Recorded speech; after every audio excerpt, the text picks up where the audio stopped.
אם תקישו בגוגל את מילת החיפוש סוכה, מיד יופיעו במסך הצעות לרכישת סוכה קלה להרכבה, וחבילה שכוללת סכך ובדים.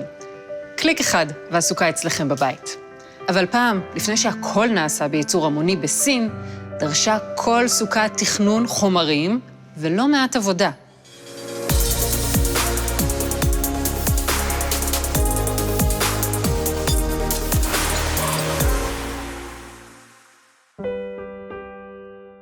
הסוכה הזאת לא הגיעה לכאן בקלות. נדרשו לא מעט דמיון ותעוזה כדי להבריח אותם מתחת לאף של השלטון הנאצי בגרמניה. זוהי סוכת עץ מצוירת מפישך, כפר בדרום גרמניה, שנוצרה במחצית השנייה של המאה ה-19. משפחת דלר מפישך הזמינה צייר מקומי שצייר את דופנות הסוכה בצבעי שמן.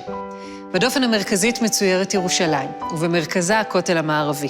על דופנות הצד מצוירים נופי העיירה פישך ודמויות מקומיות. מימין, אסתר דלר, אם המשפחה, ממתינה בפתח ביתה, ובדופן האחורית, הברון המקומי, פטרונם של יהודי העיירה, יוצא לציד.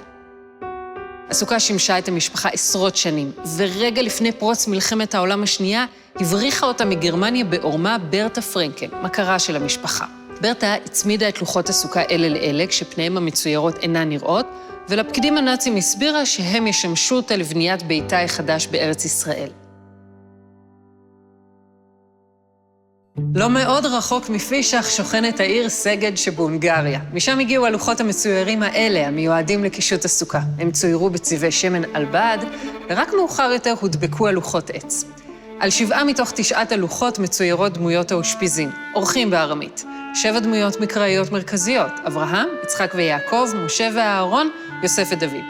בשני הלוחות האחרים עיטורים הקשורים לבית המקדש, מנורת 7 הקנים וכיור הרחצה של הלוויים. מאיפה הגיע הצבי המשלב את רגלו בידית כד הרחצה? ייתכן שהוא מרמז לשם בעל הסוכה, צבי או הירש, שפירושו אייל בגרמנית.